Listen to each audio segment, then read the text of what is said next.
जनकाधिराज तनया,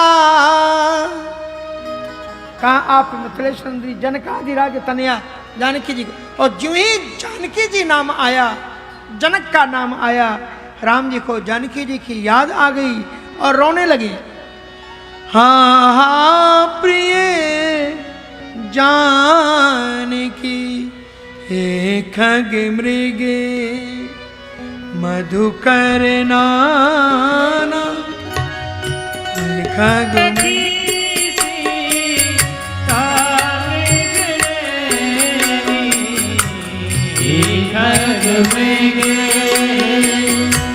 मधुकर श्रेणी तुम देखी थी ताम्रे गनैनी, हे खग मृग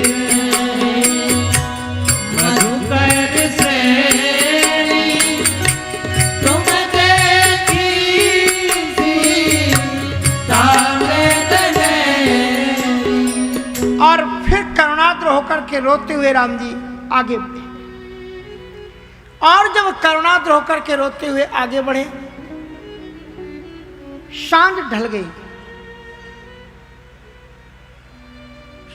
चंद्रोदय हो रहा था प्राची दिशा से। चंद्रमा को देख करके हनुमान नाटक में अगला वर्णन है।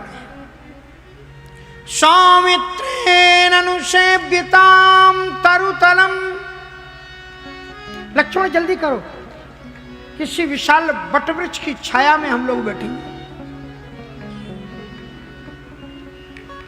बोले ये वटवृक्ष की छाया की क्या आवश्यकता है? कहा चंडासुरजृंभिते, ये सूर्य तप रहा है, इसलिए चलो हम किसी वृक्ष की छाया में बैठते हैं। लक्ष्मण जी ने कहा प्रभु ये रात्रि हो रही है और ये चंद्रमा निकल रहा है। राम जी कहते हैं चंडासुरजृंभिते, चंडासौर्णिशिका कथा रघुपति। लक्ष्मण जी ने कहा कि हे प्रभु रात्रि में ये सूर्य की कौन सा प्रसंग आ गया? कहा तुम्हें दिखाई नहीं पड़ता ये सूर्य उग रहा है? कहा चंडासुरजृंभिते, चंडासौर्णिशिका कथा रघुपति चंद्रो अयम उन्मीलिते, ये सूर्य नहीं है, ये चंद्रमा उदित हो रहा है। अब राम जी ने फिर गुस्से से देखा, अच्छा तुम बड़े ज्ञानी बन गए हो, हम कह रहे हैं ये चंद्रमा है, ये सूर्य, और तुम कह रहे हैं ये चंद्रमा है। कहा सरकार ये चंद्रमा है। कहा वत्से तद्भवताम कथम नु विदितम, तुम्हें कैसे पता लगा कि ये चंद्रमा है? कहा दत्तम कुरंगम यथा, क्योंकि इसके अंदर में हिरण का चिन्ह है, मृग का चिन्ह है। कहा अच्छा मृग का चिन्ह, दत्तम कुरंगम यथा। तो लक्ष्मण जी ने दो शब्दों का प्रयोग किया, चंद्रो अयम उन्मीलिते मानी चंद्रमा, और कुरंग मानी हिरण। इन दोनों शब्दों से राम जी को जानकी जी की याद आ गई। क्वासिहा प्रेयसी कुरंगी नैने, हे हिरणों की सदृश नेत्रों वाली सीते तुम कहाँ हो? क्वासिहा प्रेयसी कुरंगी नैने, चंद्रानने जानकी हे खग मृगे मधुकर, हे खग मृगे मधुकर श्रेणी तुम देखी सीता मृग नैन, तुम देखी सीता मृग नैनी, तुम देखी सीता मृग नैन, तुम देखी सीता मृग नैनी। श्री राम जी आगे चल रहे थे। तब तक उन्होंने देखा कि हिरणों की आदत होती है, अगर आपने कभी ऐसे क्षेत्र में रहे हो जहां हिरणों को देखा हो, हिरण एक दूसरे के कान के पास मुख ले जाके सूंघते हैं। राम जी ने देखा कि हिरण एक दूसरे से मुख स्पर्श कर रहे हैं। राम जी ने सीता जी के वियोग में रोते हुए राम जी ने उसका अर्थ भी दूसरा लगा लिया।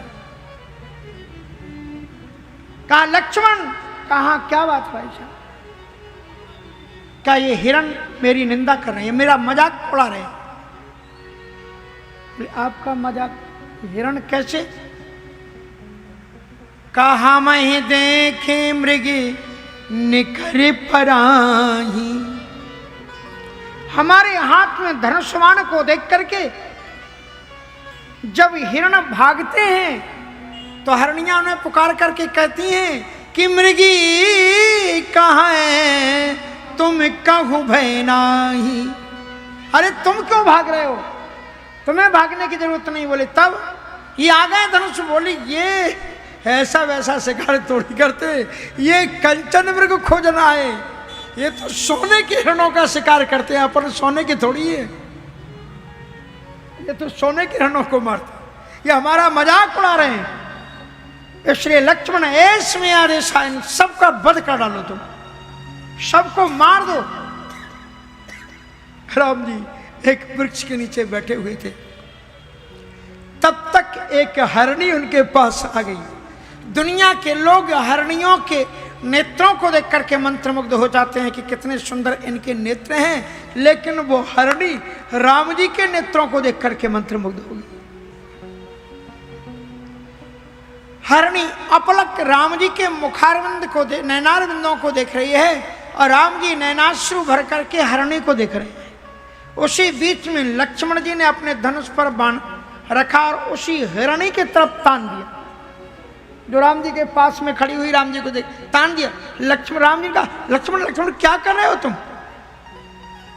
तो लक्ष्मण जी ने कहा भैया हम आपकी आज्ञा का पालन कर रहे हैं। बोले कौन सी आज्ञा? बोले आपने कहा ना सारी हरणियों को मार दो। तो राम जी उठे और उस हरणी को हृदय से लगा लिया कि इसको मत मारना, इसके नेत्र मेरी सीता की तरह हैं। तो लक्ष्मण जी ने कहा कि भाई साहब मैं ज्यादा तो कुछ नहीं कह सकता, मैंने किशोरी जी के नेत्रों को नहीं देखा, पर इस हरणी के नेत्रों को मैंने देखा है।